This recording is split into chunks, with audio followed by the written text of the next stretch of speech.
Cette sortie de corps s'est produite à la fin des années 2010 ou au début des années 2020. J'ai un peu perdu la notion du temps. Je me suis retrouvée dans l'espace, à quelques dizaines de mètres au-dessus de la côte ouest des États-Unis, en Californie. Et plus précisément, je savais que j'étais au-dessus de Los Angeles. Un méga tsunami venait de s'y produire. L'eau s'était déjà retirée, il faisait jour, le ciel était d'un bleu profond et immaculé. Je savais donc que j'avais quitté mon corps endormi, resté sur le lit ou le canapé, je ne me souviens pas à cette époque. J'étais dans cet autre état hyper lucide et doté de facultés supérieures.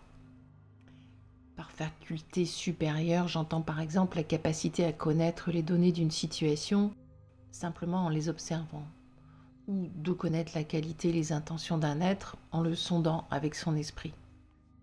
Ce serait bien pratique, n'est-ce pas ? Mais c'est tout à fait naturel dans cet état. On ne trouve pas ça bizarre ni extraordinaire.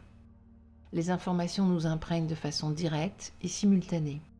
J'aime bien l'idée de paquets d'informations parce que c'est bien ce qui se passe, elles arrivent en bloc. C'est difficile à concevoir avec notre mental humain terrestre qui fonctionne à l'inverse en fractionnant les situations ou les gens qu'on approche en une somme de données.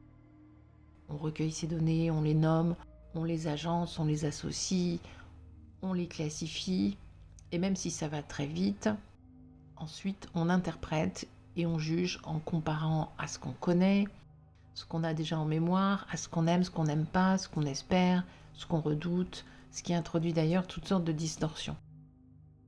Et c'est plutôt ce mode de fonctionnement-là qui est drôlement compliqué et fastidieux si l'on y pense, et moins fiable.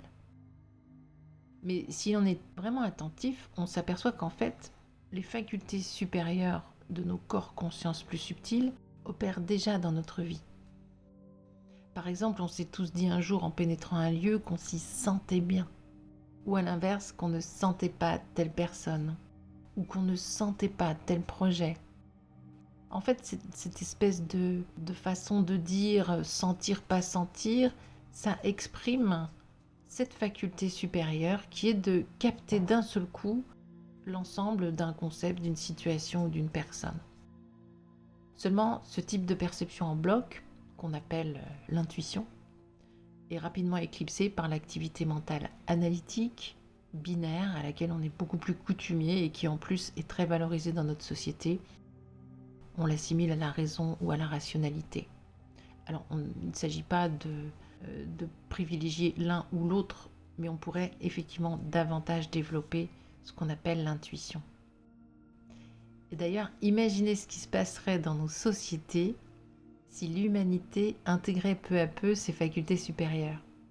Imaginez qu'on puisse identifier une personne toxique, juste en la sondant, reconnaître un discours mensonger, celui qui vient nous vendre un aspirateur fabuleux, ou qui nous affirme que tel ordinateur est vraiment le dernier cri alors qu'il essaie juste de nous refourguer ce qui est resté en réserve. Donc on détecterait les tentatives de manipulation, on détecterait les intentions, les actes mal intentionnés et les véritables sentiments des autres. En bref, les apparences ne nous tromperaient plus. Donc encore, imaginez combien ça révolutionnerait la société, mais de façon naturelle et pacifique, parce qu'on devrait tous s'adapter. Y compris les plus brillants manipulateurs, leur stratégie habituelle ne marcherait plus ou de moins en moins, et ils devraient se reconvertir. Il ne suffirait plus de soigner sa présentation ou de faire un beau discours pour réussir ou pour convaincre.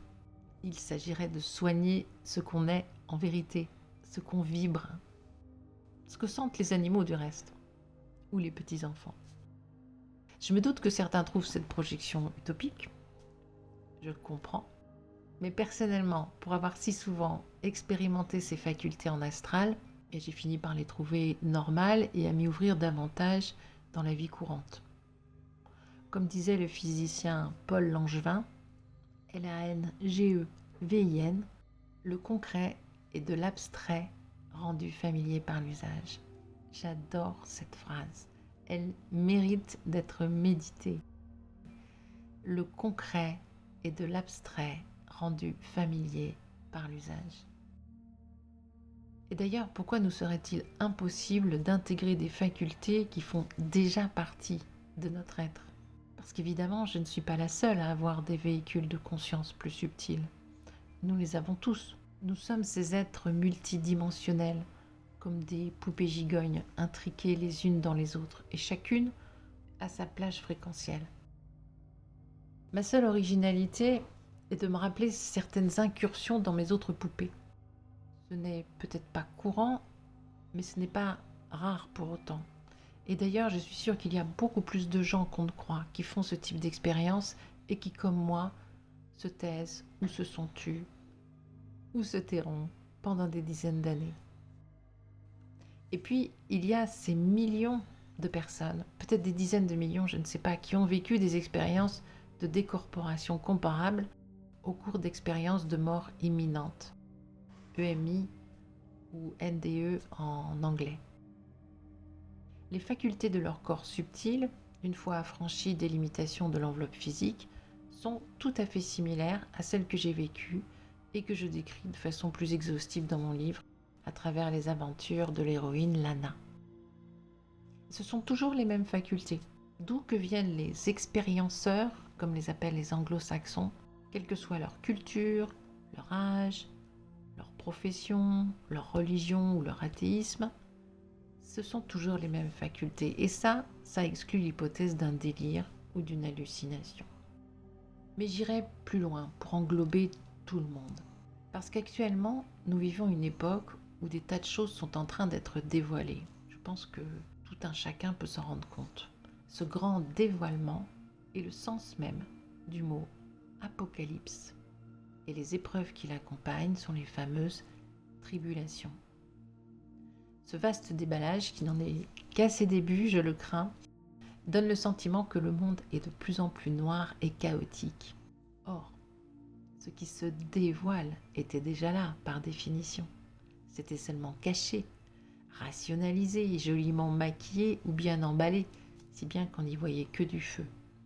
Et qu'on y consentait de façon plus ou moins consciente. Alors ce qui se passe réellement, selon moi, ce n'est pas qu'une grande main est en train de retirer le voile qui couvrait tant d'ombre, c'est plutôt qu'une fraction croissante de l'humanité est en train d'ouvrir les yeux parce qu'elle est prête à y faire face et à gérer ce qui se présente. Elle commence à voir au-delà des apparences et elle y aspire. On appelle ça des chercheurs de vérité, mais c'est simplement des gens qui veulent qu'on arrête de leur raconter des sornettes. Ils veulent voir clair. C'est finalement très sain. Et cette fraction de l'humanité commence à sentir ce qui sonne faux, ce qui cloche, les manipulations, les mensonges, les contradictions dans toutes sortes de domaines. Je suis convaincue personnellement que c'est ce réveil collectif qui induit le dévoilement. Et ce réveil correspond à l'intégration graduelle de facultés supérieures. C'est la poupée gigogne du dessus qui commence à fusionner avec la petite du dessous. Et donc, elle commence à partager de façon plus ouverte, consciente, leurs facultés respectives. C'est une maturation naturelle, comme le passage de l'enfance à l'adolescence. Donc, on tend vers une amélioration ou une version améliorée plutôt 2.0 de l'homme, à laquelle, bien évidemment, les gardiens ou les adeptes encore convaincus de la version précédente s'opposent bec et ongle. Ce n'est pas surprenant. La chenille qui a régné sur un collectif de chenilles refuse de voir ses sujets se transformer en papillons.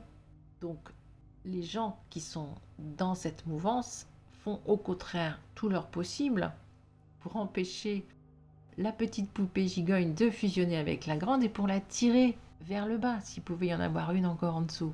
Quitte à nous proposer des gadgets, en disant mais regardez, vous n'avez pas besoin de vous élever en conscience, vous n'avez pas besoin de développer de nouvelles facultés, mais non, tout ça c'est bête parce que regardez, on va vous proposer des tas de gadgets et vous aurez les mêmes résultats. Des gadgets évidemment matériels qui appartiennent toujours à la plage fréquentielle qu'ils veulent maintenir en l'état. Alors Dieu merci, on n'a pas besoin de détruire le monde de l'enfant pour qu'il accède à l'adolescence. On l'a tous vécu il se délite de lui-même en se transformant de l'intérieur. Et l'intérieur, c'est le domaine de la conscience. C'est pourquoi je continue de croire, en tout cas d'espérer, que notre humanité puisse poursuivre son évolution de façon relativement pacifique. C'est pourquoi je continue de croire et d'espérer que notre humanité puisse évoluer sans passer par de vastes destructions, même si malheureusement de vastes destructions sont déjà en cours. Nous ne sommes pas sans savoir que la période de l'adolescence est particulièrement critique et instable, avec des hauts et des bas erratiques, imprévisibles et parfois extrêmes. Alors, je me suis éloignée de la Californie. Je crois que j'avais besoin d'expliciter en partie la vue plus globale dans laquelle j'inscris le partage de ces visions du futur. Non pas comme des fatalités, mais comme des probabilités fortes qu'une élévation de conscience pourrait soit nous épargner, soit nous permettre de mieux gérer. Ce sont peut-être des avertissements, mais des avertissements positifs qui nous engagent à faire le nécessaire. Quoi qu'il en soit pour moi, le méga tsunami de Californie s'est réellement produit. Parce que le corps astral vit tout dans un présent. Parce que le corps astral vit toujours au présent. Parfois, je sais si l'événement dont je suis témoin dans son présent propre appartient à notre passé ou à notre futur, comme pour le grand événement dont j'ai parlé dans le podcast 2. Parfois je l'ignore, mais je m'interroge. Ici, je ne me suis même pas interrogée. Je voyais un présent et j'en étais profondément désolée. J'avais une vision très réaliste de la côte, les maisons dévastées, les débris, les structures enchevêtrées, la large avenue rectiligne qui longe la côte, les nappes de sable partout. Exactement comme une vue satellite, mais en très haute définition, bien plus haute que ce que nous avons ou ce que nous pouvons obtenir dans le plan physique. C'est celle du corps astral. J'étais immobile dans l'espace, façon rapace en vol stationnaire, mais je pouvais zoomer ici et là, en me concentrant sur tel ou tel endroit. Et je m'efforçais de relever et de mémoriser des particularités topographiques afin de pouvoir identifier l'endroit de retour dans mon corps. Et là, un détail m'a frappé. C'était un paquebot gigantesque avec 3 grandes cheminées noires. Son style m'évoquait un vieux bâtiment de l'époque du Titanic.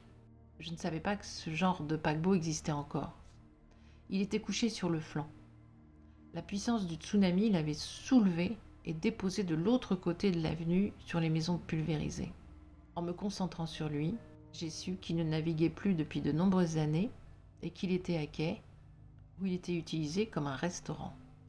Alors ce paquet d'informations-là m'a paru très intéressant parce qu'il était original. Et dès que je me suis réveillée, je l'ai aussitôt cherché sur Google Maps le long d'une avenue côtière rectiligne à Los Angeles. Et je l'ai trouvé. Donc j'ai mené mon enquête et il s'agit du Queen Mary.